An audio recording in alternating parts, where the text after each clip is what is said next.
Buen día.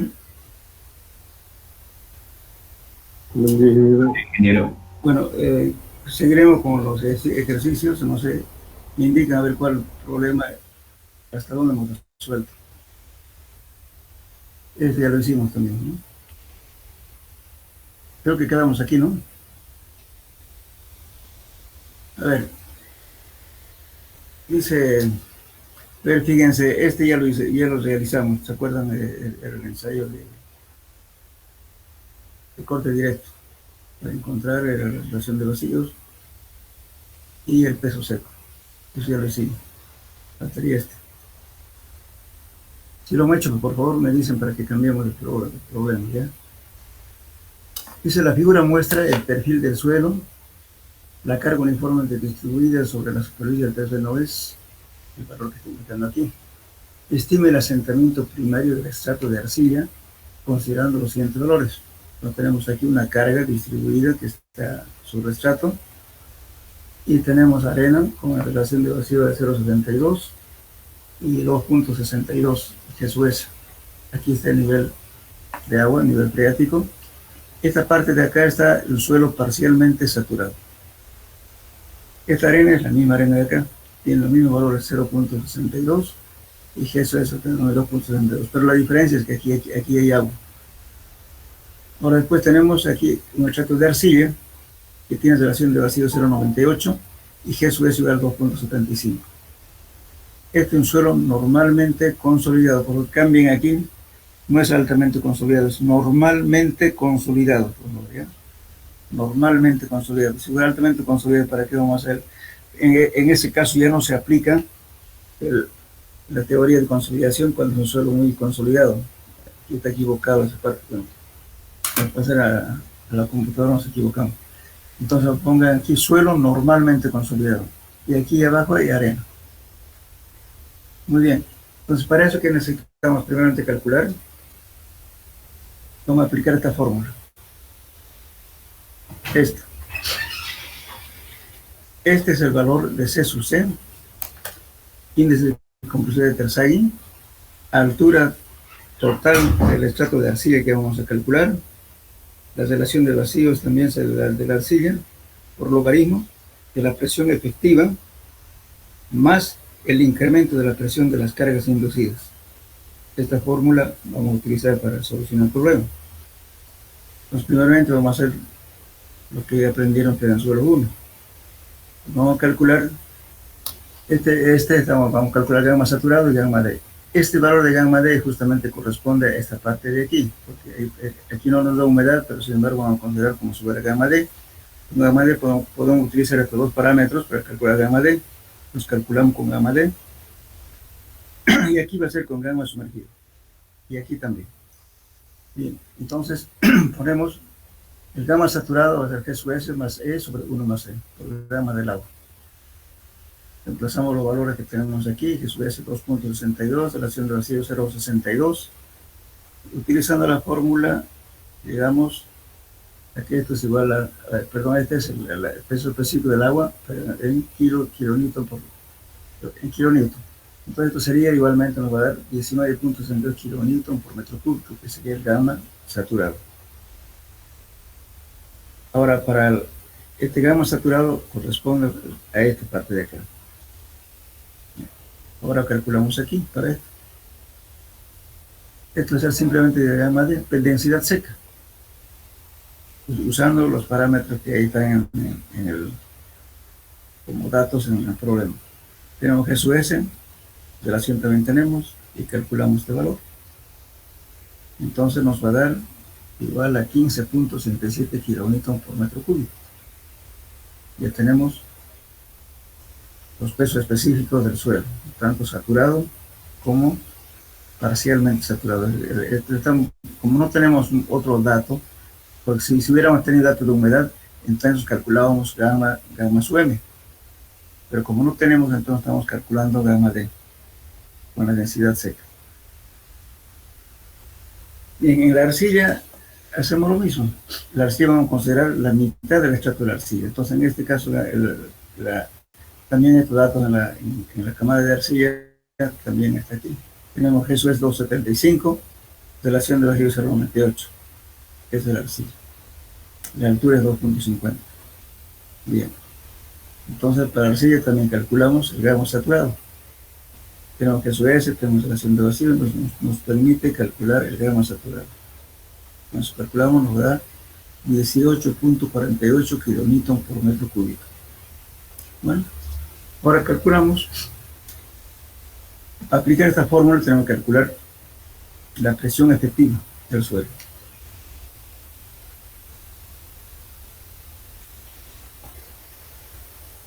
Entonces, ¿qué hacemos? No sé si se acuerdan ustedes del suelo 1 a ver en su formulario.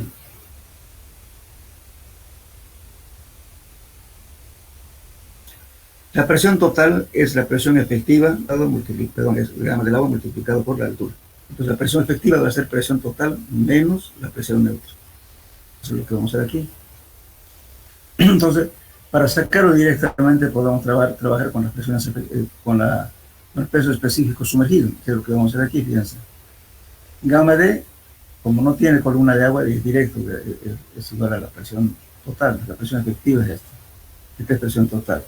La presión total de la arena es gamma D, ¿no? El peso específico de la arena multiplicado por su altura, que es 1,50. Y el gamma saturado de la arena es el gamma saturado menos gamma del agua. Eso nos da gamma sumergido.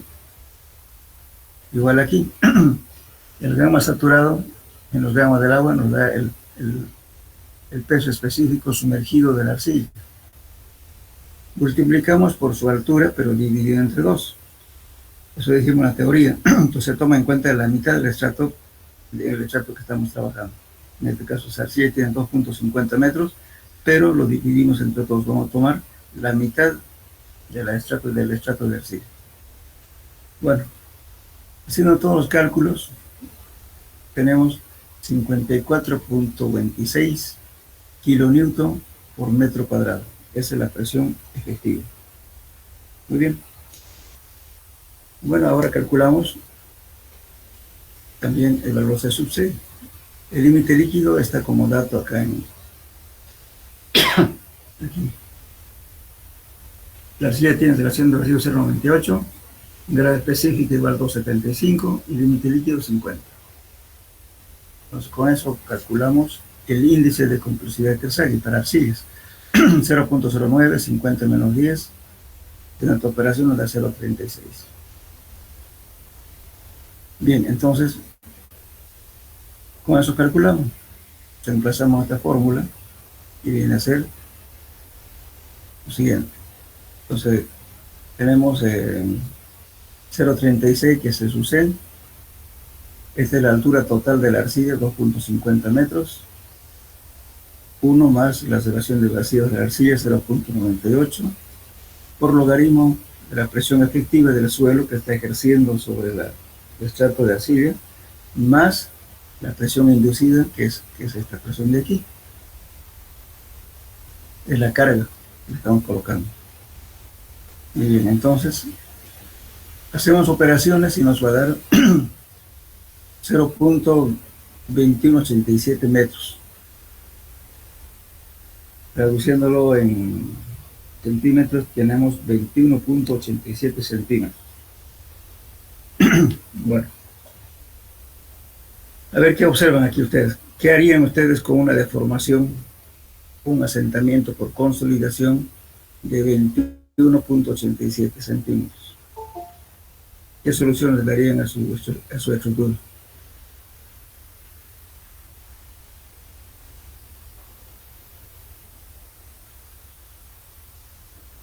Hola.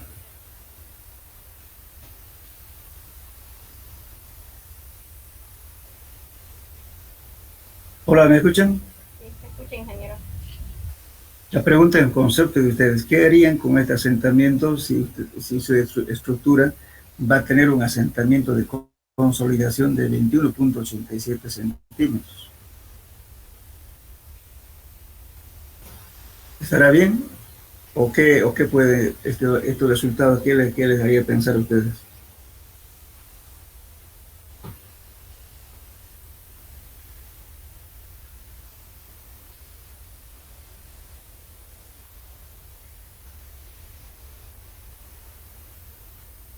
A ver, ¿qué idea tienen ustedes? ¿Creen que está bien? Un poquito más fuerte, por favor. No hay dinero, es mucho, creo. Claro, es mucho, pues 21 centímetros, imagínense que se te hunda una estructura cualquiera, sea un tanque, sea un edificio, una casita con 27, 21 centímetros de asentamiento, es tremendo. Entonces, bueno, en este caso, ya hay que pensar qué solución le vamos a dar, porque ya habrá que, tal vez una forma, si estamos haciendo zapatas, de repente habría que hacerle, qué sé yo, ajustrarla con otras zapatas, o agrandar las zapatas, pero de repente, si agrandamos, se van a unir con con zapata, como suele ocurrir. En ese caso, ¿qué voy a tener que hacer? Justamente por eso es importante que cuando se determinan este tipo de estratos, aquí por ejemplo que tenemos arena, pero esta arena no nos está diciendo nada. Entonces, si tuviéramos datos de acá, entonces una forma de solucionar sería transferir las cargas, ¿no es cierto?, aquí, mediante pilotos. Entonces, la deformación que se da aquí ya no se daría en caso de entonces la carga de acá, transferimos lógicamente de aquí, los suelos van a actuar por el fuste, o sea, por fricción lateral, es pilotes, y aquí van a trabajar el aspecto de fuste y punta. Entonces todas las cargas lo transferimos aquí, y así ya no tenemos problemas de consolidación, aquí nos olvidamos. Hay que tratar de trabajarlo acá, que soporte las cargas. Eso es justamente a veces es importante hacer un calculito así a grosso modo. Esta fórmula da un valor medio, no es un valor, digamos que... Claro, si queremos hacer más fino, podemos saber en qué tiempo va a considerar 50%, 30%, etc. Pero aquí nos da un promedio medio. Entonces, 21 centímetros es mucho. Entonces me va a dar lugar a que tenga que pensar y dar soluciones como calculista, con otro tipo de fundación. De repente, ¿no es cierto?, para si es una zapata esto, puedo aumentar, ajustar, o también puedo hacer fundaciones de lo que se llama radier, una losa radier. Se colocan vigas, hormigón armado, y encima se colocan las losas, y entonces aguanta las vigas y también el suelo que está, porque está con la losa encima. Pero eso hay que verlo, si con eso solucionamos o no. Y también, en ese caso, ¿qué va a pasar? El calculista tiene que verificar cuánto de incidencia va a llegar a este estrato. Si esta presión de aquí llega con una intensidad superior al 7%, entonces ni la losa es una solución, porque se nos puede hundir. Entonces, la única forma de salvar eso, entonces, transferir las cargas más abajo a terrenos más duros. Lo único. Es la solución que se da. Por eso, una vez que tengan la losa acá, tienen que verificar cuánto de incidencia tiene en este estrato. Si es grande, bueno, igual se va a producir la consolidación. La única forma de solucionar sería entonces colocarle pilotos hasta aquí. Esa es digamos, la utilidad de la solución de estos problemas. ¿Alguna pregunta?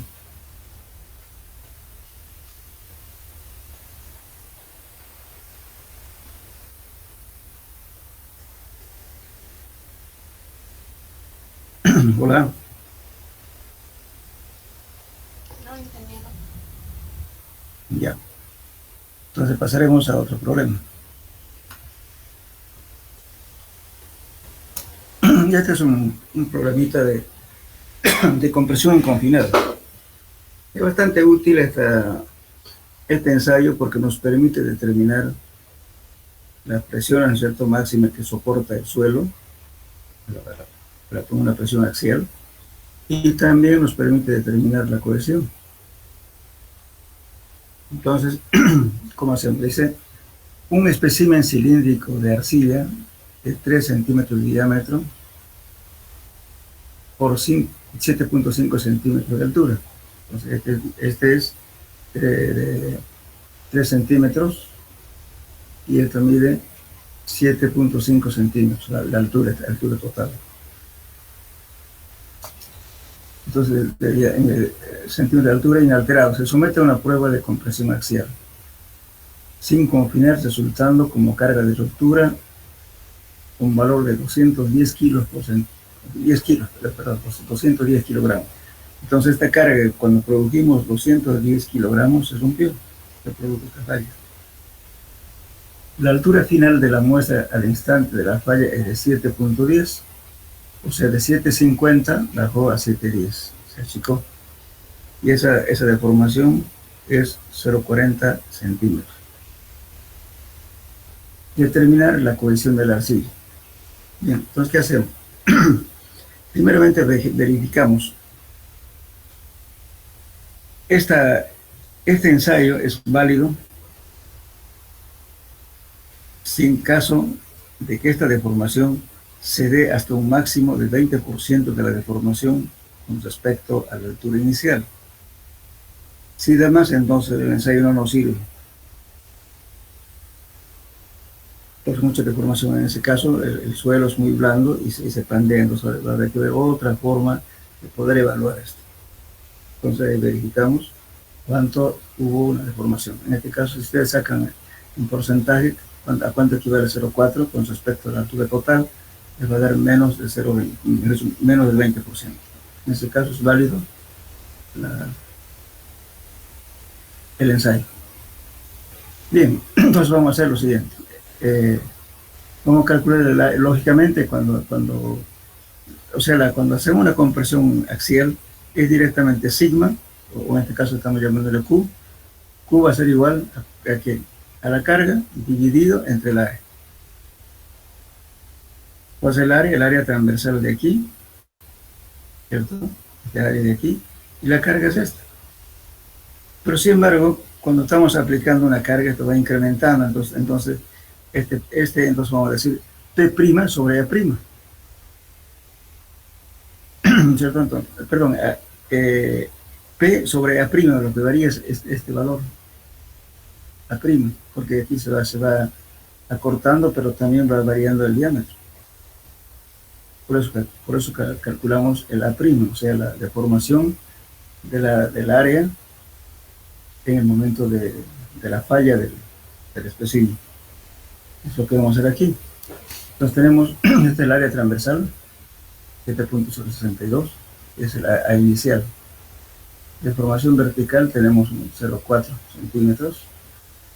Y nuestra deformación unitaria nos va a dar, esta es la deformación inicial, dividido entre la longitud total del espécimen. Nos va a dar entonces una deformación unitaria de 0.0533. Entonces, en la teoría ya vimos esta demostración, ¿cierto? Este es la prima, A inicial, que era esto de aquí, dividido entre 1 menos la deformación unitaria. Entonces, el área y el momento de la ruptura era 7.466. O sea, se agrandó con respecto a este área, fíjense. Bueno, entonces calculamos eso. El Q sub va a ser la carga de 210 dividido entre el A', que es 7.466, y nos da 8.127 kilos por centímetro cuadrado.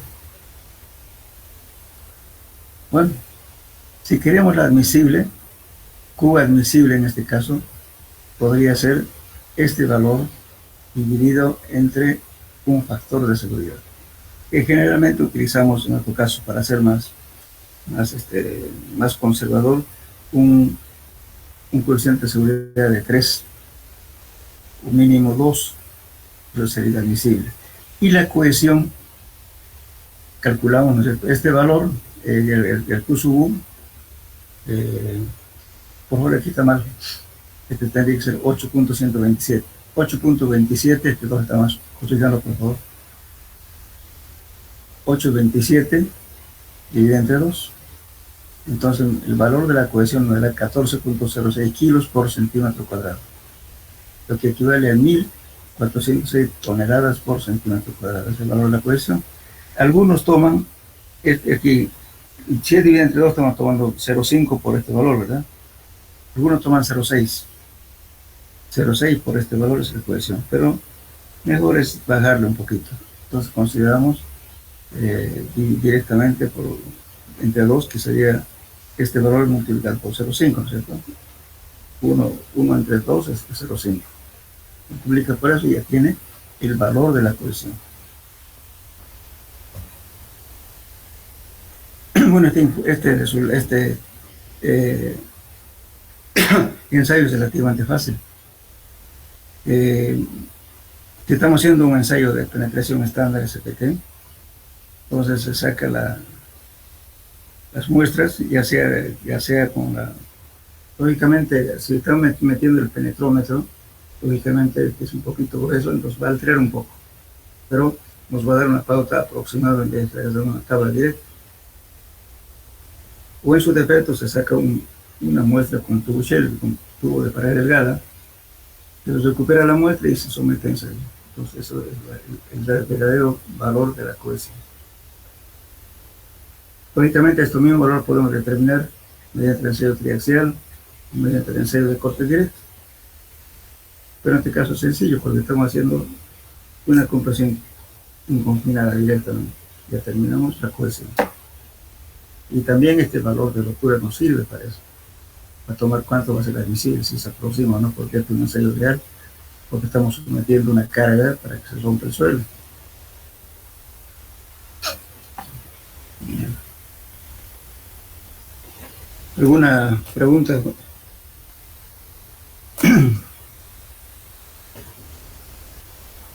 Hola. Está muy callado. Y por favor, entonces, vuelvo a repetir, su formulario de suelo 1 tienen que tenerlo para el examen parcial, por favor. Vamos a ver otro. Ingeniero, buen día. No, pero una pregunta. ¿El factor de seguridad el máximo es 3? Sí, 3. Ah, ya. Pero eso mucho depende, ¿sabe?, del criterio, ¿no? Porque ahora hay una tendencia de bajar sus valores, justamente dependiendo, digamos, de la calidad de la obra que usted, y quién va a hacerlo. Ustedes ven que por ejemplo, digamos, si ustedes van a estar en manos, digamos, medio de aprendiz, en medio de una cosa que no no muy serio el constructor, entonces tomen los factores de seguridad grandes, por eso Tercel toma 3. Ahora, varias de las fórmulas, por ejemplo, empíricas para determinar las tensiones admisibles del suelo, no nos dice el autor cuánto, porque directamente da admisible, no nos dice qué factor de seguridad toman en cuenta, pero nunca menos de 2. Bien. Ahora, por ejemplo, se tiene la forma, digamos, más correcta. Vamos a comentar un poquito fuera del tema. Supongamos que el calculista, por un edificio haya determinado que son 100 pilotes, con diámetros de, que sé yo, de 50 centímetros, digamos. Bueno, es bastante volumen de hormigón y también el costo. Entonces, ¿qué se hace? Entonces el proponente, justamente ahora hay varias empresas que trabajan así. Entonces, por su cuenta, hacen 1 o 2 pilotes. Y luego de hacer eso, los someten a carga, lo que se llama el ensayo de carga a los pilotes. Y se le carga 2 veces la carga de servicio. ¿Y qué es la carga de servicio? La carga de servicio es aquella carga que digo, por ejemplo, ¿cierto? ¿Cuánto va a ser el peso propio del edificio? Más la gente que va a vivir, con todo lo demás. Entonces, ya lo tiene el calculista, cuánto es la carga de servicio. Supongamos que sea, digamos, una columna esté llegando 100 toneladas, digamos. Entonces hay que cargarlo a 200. Hasta 200. Si a los 200 no falló, entonces no va a fallar. Nos da seguridad. Fíjense, ¿qué estamos haciendo? Pues en ese caso estamos tomando el factor de seguridad casi el 2, ¿no es cierto? El doble. Por eso el signo de tensión admisible va a ser ese valor máximo de entre 2, no va a ser 100. Entonces, por eso, en ese caso, si da esa deformación, si cumple, entonces ok. Dice, bueno, y si hay de más todavía, lo va de repente, en vez de 200, le va a subir a 250 o 300. Y va a seguir aguantando. Entonces dice, señor, en vez de hacerle 100 pilotos, yo lo hago con 70. Bueno, pero tiene que garantizar, porque hacen 70, entonces disminuyen a 30 pilotos. Lógicamente que el trabajo lo va a ganar la persona que está haciendo esto. Pero tiene que ser una empresa muy confiable, especialmente con la gente que trabaja.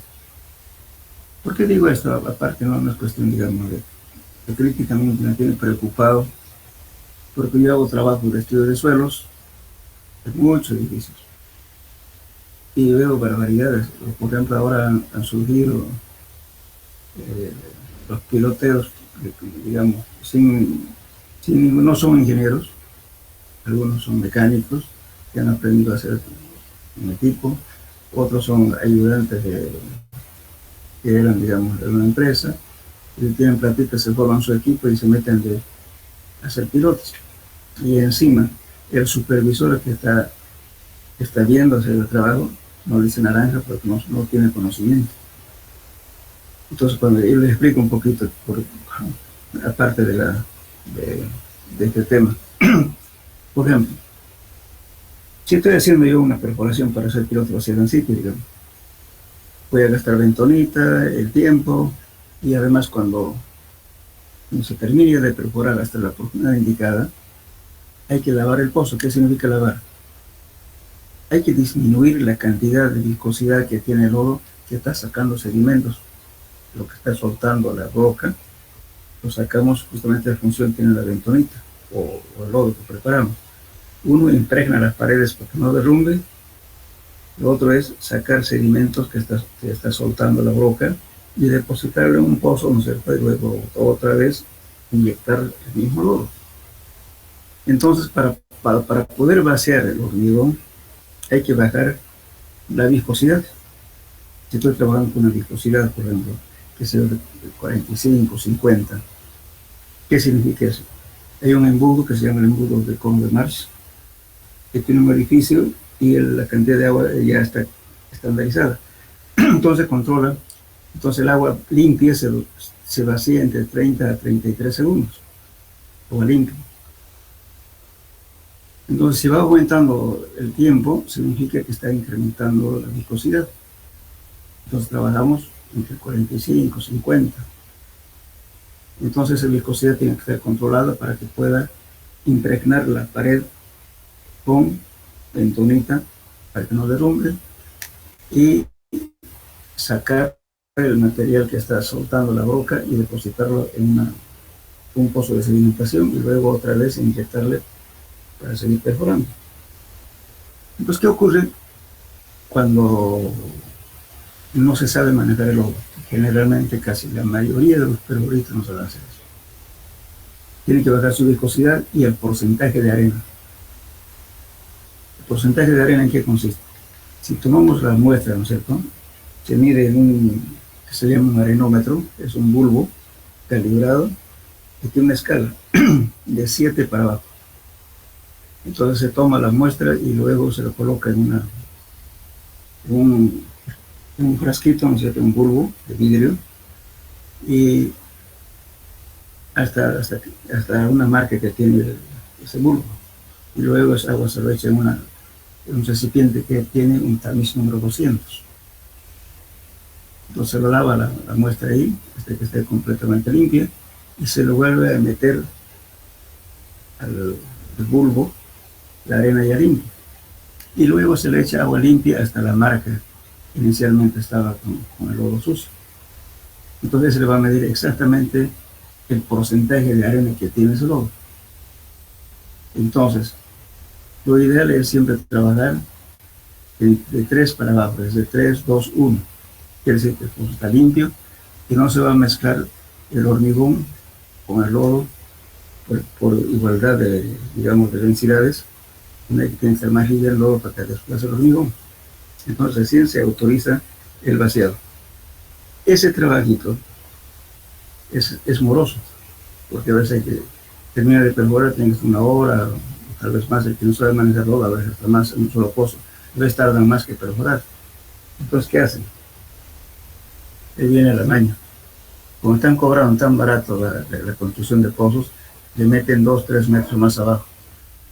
Y como el ingeniero que está de obra tiene las uñas limpias, además está tomando un cafecito, está sentado en su oficina, ni está mirando qué están haciendo. Entonces, lógicamente, cuando ya terminan el pozo, agarran, colocan el canastillo y el tubo se llama tremí, ¿no?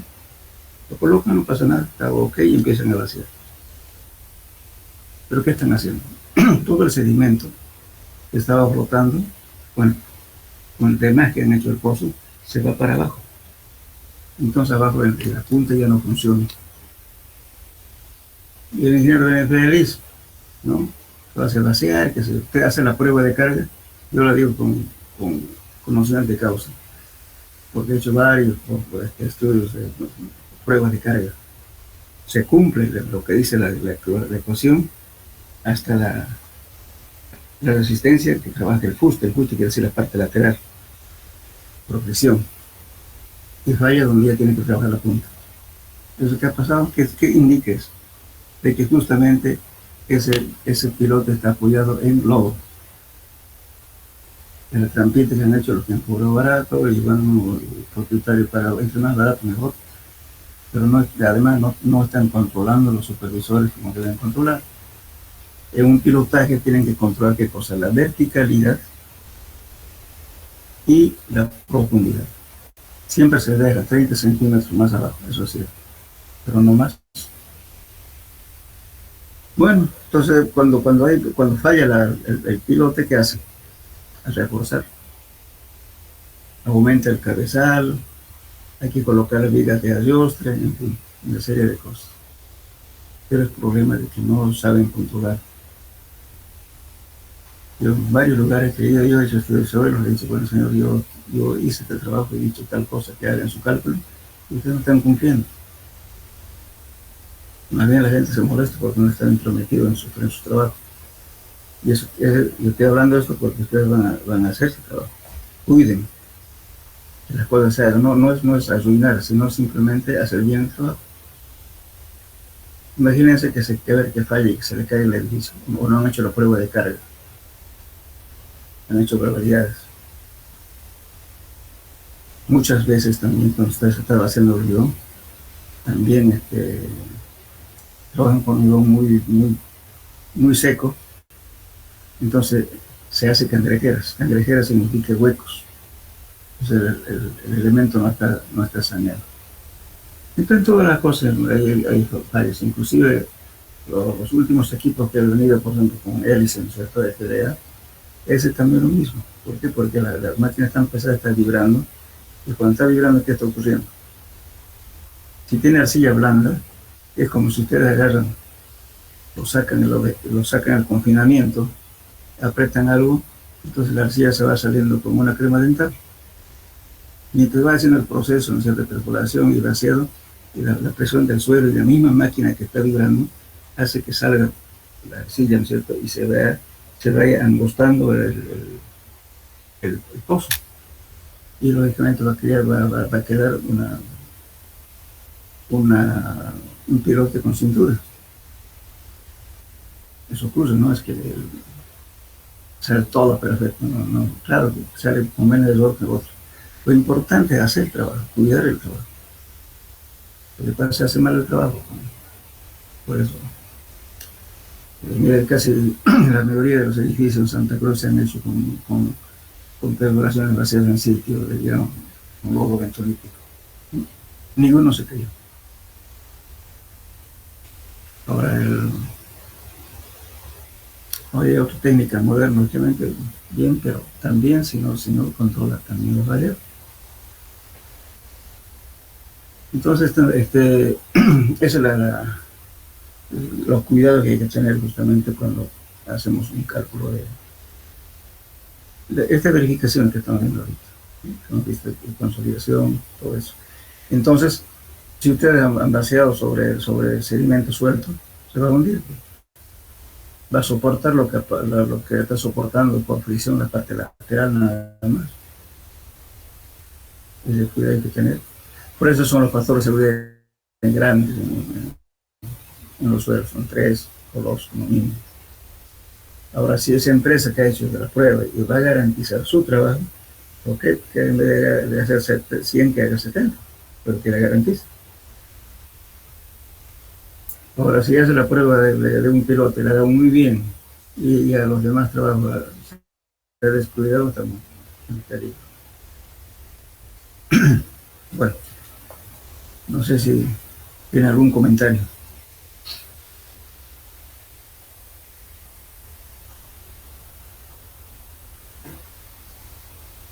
Hola.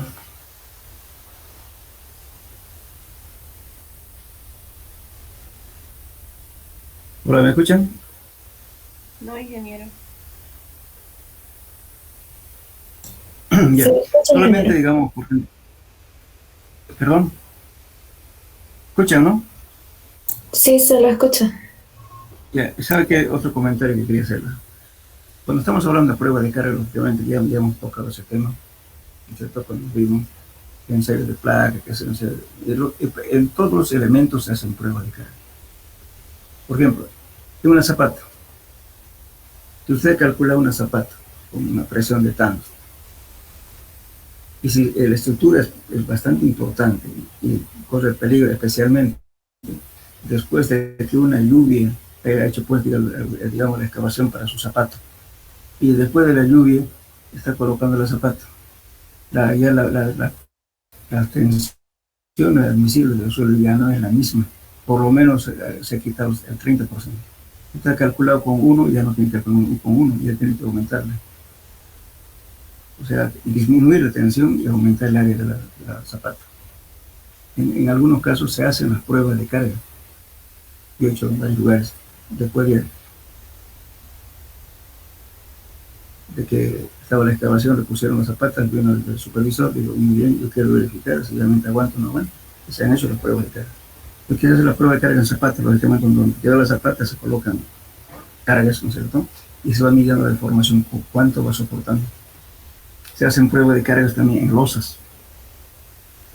Por ejemplo, si yo tengo una billeta, estoy desconfiando de que no va a aguantar, entonces hago un cargo con bolsa de cemento, lo que sea, lo que va arriba, y luego voy midiendo la deformación, justamente, ¿no es cierto?, cuánto se va haciendo la flecha. Algunas veces cuando calculan mal resulta que antes de inaugurar ya tiene una flecha excesiva. A veces le colocan una malla, ¿no? Ya le hacen trampa, ¿no? Una malla, y después le hacen el tumbado, pero ya está flexado las billetas, para eso también se hace prueba de carga. Lo mejor siempre cuando se calcula, por ejemplo, ¿cierto?, las vigas, hay que ponerle, o sea, las billetas, hay que colocarle una contraflecha, o sea que cuando ya carguemos todo quede totalmente horizontal. No, las pruebas de carga no solamente se hacen en pilotos, se hacen en vigas, se hacen en muros, en losas, en todo. Bien. Haremos otro problema. En una arena de compacidad relativa, 75%, se desea saber la capacidad de carga de una zapata rectangular de 3 por 50, o sea, 3 metros por 50 por lado. La arena presenta un ángulo de visión interna de 30 grados. La arena gruesa de menos del 5% de finos arenosos, o sea, la arena tiene menos del 5% de finos arenosos. Carece de cohesión, o sea, la cohesión es 0, y tiene un peso volumétrico de 2.12 toneladas por metro cúbico. La zapata se desplantará a unos 50 metros de profundidad. El factor de seguridad es 3. Dentro de aquí, ¿qué ecuación planteamos aquí? ¿La de que cargue? Perdón. ¿Qué ecuación planteamos? A ver, un poquito más fuerte. La de Tersaghi. La de Tersaghi, exactamente, la de Tersaghi. Bueno, entonces tenemos la condición interna, con eso vamos a encontrar los factores de carga. Ustedes tienen un ábaco. A ver, calculen que les dé aproximadamente este valor. Pero previo a eso, vamos a ver la ecuación que vamos a emplear es esta. Esto es para una zapata rectangular, ¿verdad? La ecuación general de Tersaghi. C, la cohesión, N, el factor de carga, este es el peso específico del suelo, la altura del desplante de la fundación, o sea, a qué profundidad va a estar asentada la zapata, que es Z, NQ también es el factor de carga, y 0,5, bueno, porque estamos tomando en cuenta justamente el ancho total de la zapata. Si tuviéramos solamente la mitad, entonces esto ya no habría 0,5. Van a tener cuidado multiplicar esta ecuación. Esto es para el ancho menor, si es la zapata rectangular, en este caso tenemos 3 por 5, entonces esto va a ser para 3. Si no hubiera este 0,5, entonces tienen que tomar solamente la mitad, sería por 1,5.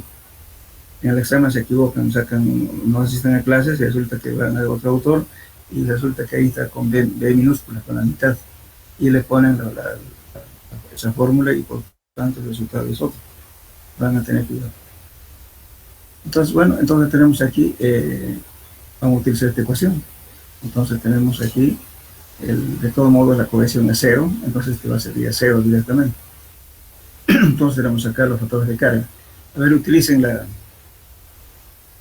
el ábaco para encontrar estos valores. NQ, NW y NC.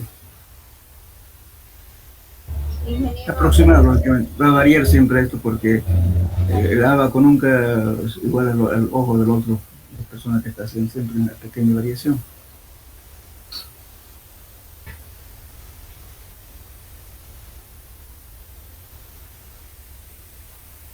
Ingeniero, una pregunta. ¿Será que puede explicar cómo usarlo en el abaco? He intentado, pero me compliqué. ¿Quieren ver el abaco? Sí, ingeniero, ¿cómo se obtiene esos datos, por favor? Ya. A ver, vamos a volver atrás.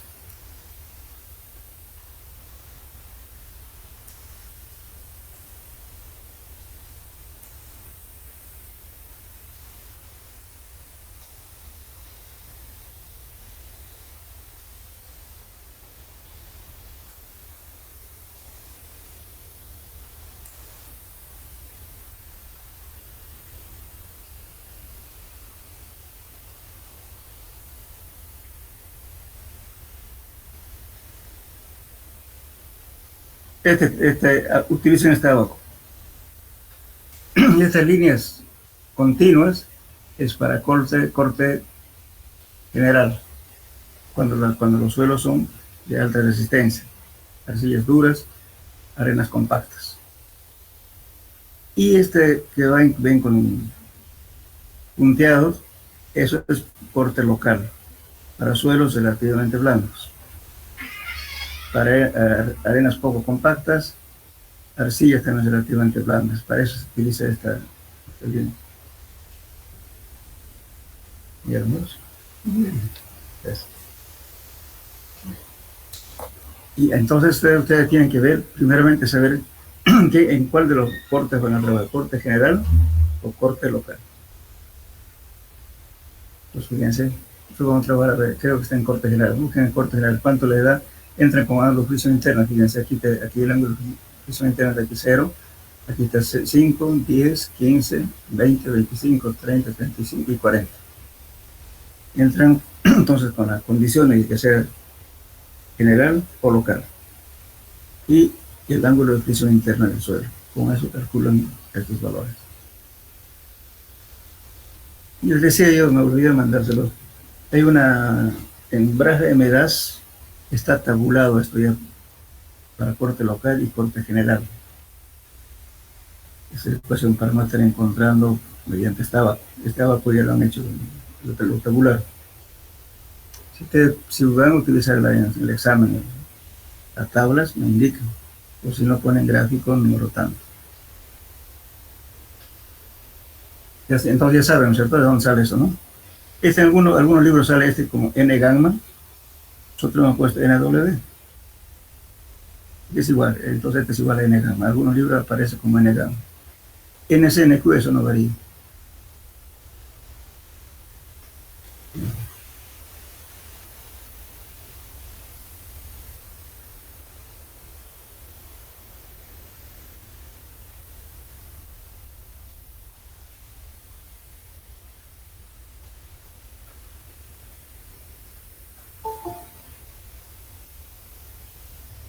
Ingeniero, una pregunta.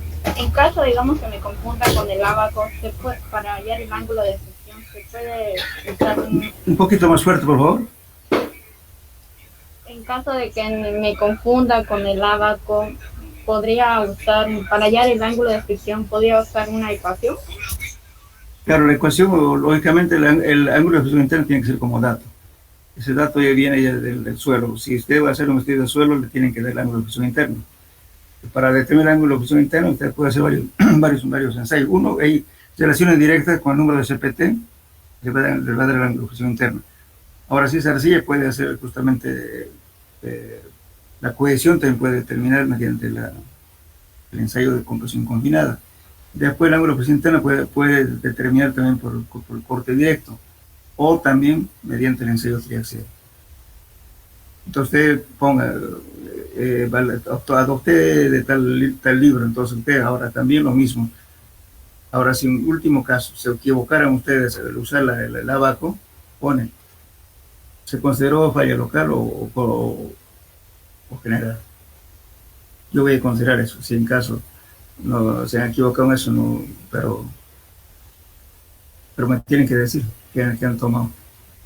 Por eso, pues, de todos modos, pero siempre es importante saber si sea el material que estamos trabajando, qué capacidad tiene, si es compacto o es un suelo blando, para determinar con qué tipo de falla va a trabajar, local o general. Eso también es un dato. Por eso cuando si ustedes hacen eso, ¿no es cierto? Si han hecho un SPT, fíjense cuántos golpes dio. Si dio, digamos, arriba de 20, 30, 40 golpes, entonces tomen como general. Pero si es para abajo, entonces tomen local.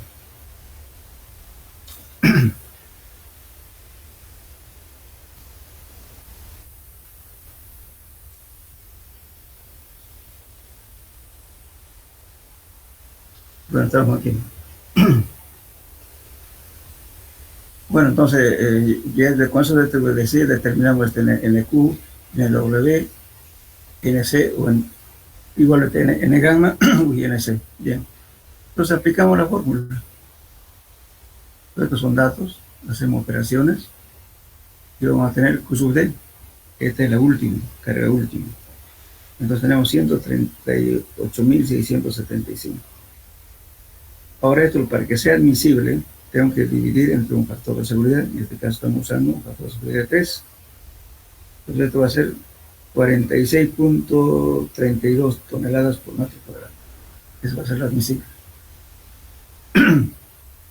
Entonces, esa es la mayor carga que va a soportar un cierto con 46.23 toneladas por metro cuadrado.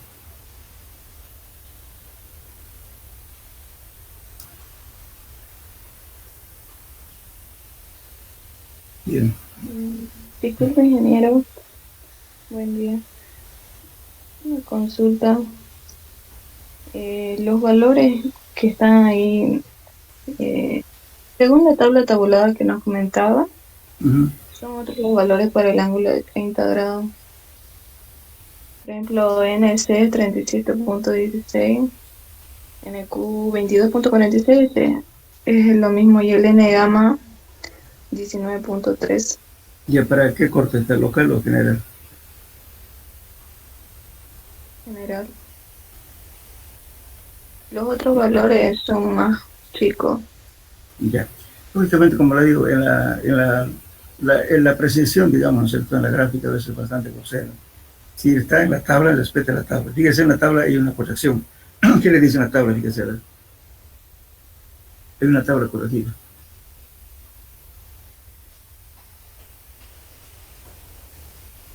Hay una discrepancia con una tabla. ¿De qué libro sacó usted eso? El que comentó Graham Medas. Para que me das. Sí, Ya, sí, sí. ya. Lo voy a chequear. Sería tan amable de mandármelo a mi WhatsApp, esa tabla, para que lo vea. Voy a compararlo con mí, por favor.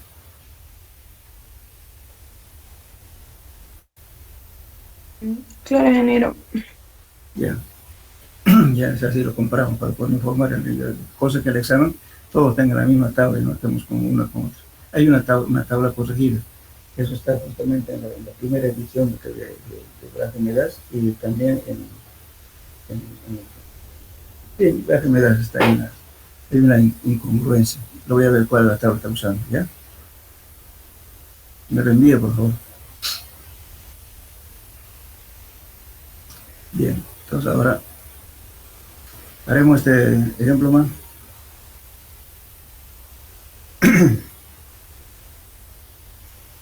Dice, una cimentación circular se encuentra desplantada a 2 metros de profundidad en un terreno considerado elástico, homogéneo e isótropo.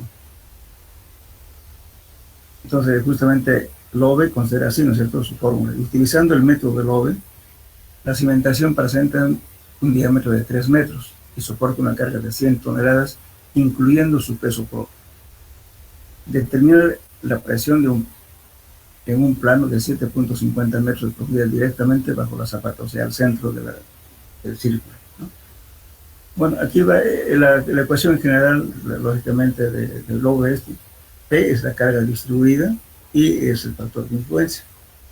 Entonces hay varias formas de determinar este I. Este P siempre va a ser dato. Entonces, podemos calcular I por esta ecuación.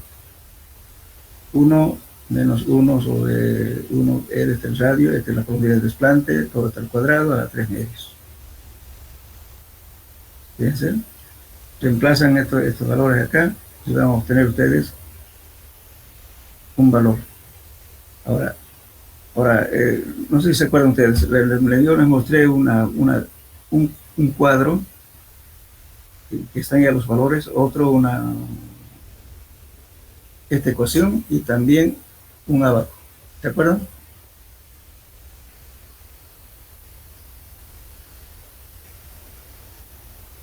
Si no se acuerdan, díganme para que yo vuelva y los muestre en qué nos basamos.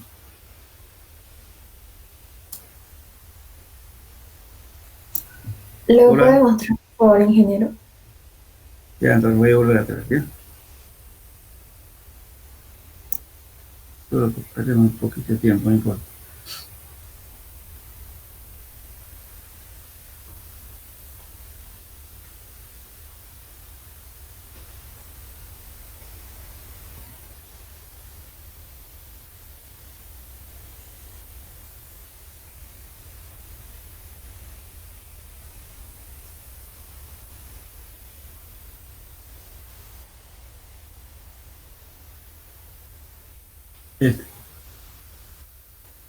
Como ven, este abaco se encuentra con R sobre Z.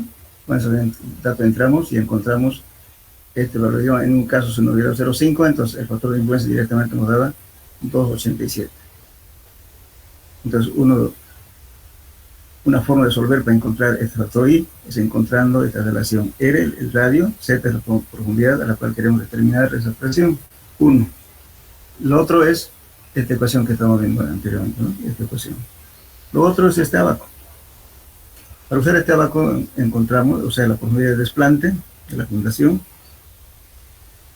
Este es el diámetro, pues no van a confundir, por favor, porque en alguna parte yo saqué un resumen de varios libros, entonces por eso no le he cambiado su nomenclatura, porque no es bueno cambiar lo que dice el autor.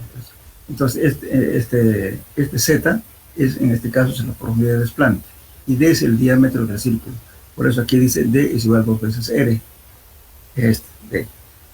Entonces aquí hacen la relación de la profundidad, en este caso va a ser 7.5 metros dividido entre D, que es el diámetro del círculo, y con eso encuentran esta línea roja, esta curva, y vienen hasta acá, encuentran ya el factor de influencia. Y con eso multiplican la carga distribuida y ya está resuelto el problema. Esto solamente para placas circulares. ¿Está claro alguna para que pasemos al problema? Entonces hay tres formas de calcular. Uno, usando este cuadro. Dos, usando la ecuación. Tres, usando la gráfica.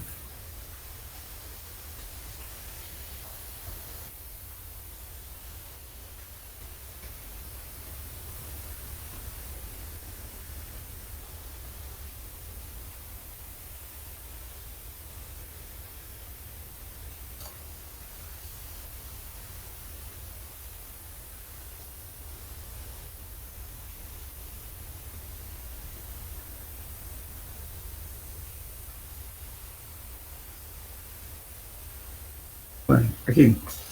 Entonces dice aquí P para carga distribuida y factor de influencia. Entonces dice aquí, es la ecuación que estamos viendo. Pues dice aquí estamos o sea, aquí no dice cuadro, no aplica. O sea, no, como no coincidía, si quieren pueden interpolar en el cuadro también, no hay problema. Pero acá directamente lo anulamos, lo que estábamos viendo, el cuadrito que hay para resolver, pero también se puede utilizar interpolando, ¿ya? Ahora tomamos la figura 138, que es el abaco que les mostré, esa es la figura 138. Entonces calculamos con z sobre d de 2.5, con esto nos vamos al gráfico y encontramos esa línea, esa curva que estaba con color rojo. Y con eso encontramos el valor y nos valor I igual a 0.05. Listo. Ahora mediante la ecuación nos da igual a 0.57. Entonces, emplazando estos valores, ¿no es cierto? Este P es la carga dividido entre el área del círculo. Nos da 14.147 toneladas por metro cuadrado. Este valor multiplicado por factor de influencia, que es 0.57, nos da 0.08 kilos por centímetro cuadrado. ¿Qué quiere decir? Que la carga que está apoyada en la placa circular a la profundidad de 750 metros llega con una intensidad de 0.806 toneladas metro cuadrado. Ese es un valor muy bajo, fíjense, si hablamos de kilos por centímetro cuadrado, apenas 0.08 kilos por centímetro cuadrado, este es un valor bien bajo. Entonces casi se va disipando esa presión. Bien, entonces, no sé si entendieron o sea, en este método tenemos tres formas de calcular, usando el cuadro, usando el abaco y la ecuación.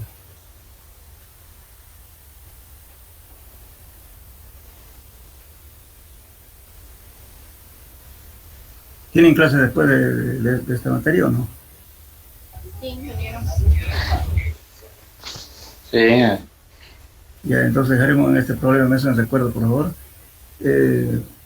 Voy a ver, me lo pasan por favor a esa tabla que me decía la señorita para ver, o si no, si es la misma, entonces vamos a compartirlo con los compañeros. Yo voy a ver la tabla que tengo yo, si es la misma. Bueno, entonces dejamos en este problema, ¿ya? El miércoles. Está un problema. Bueno, entonces hasta luego. Hasta luego, ingeniero. Hasta luego. Hasta luego, ingeniero. Hasta luego.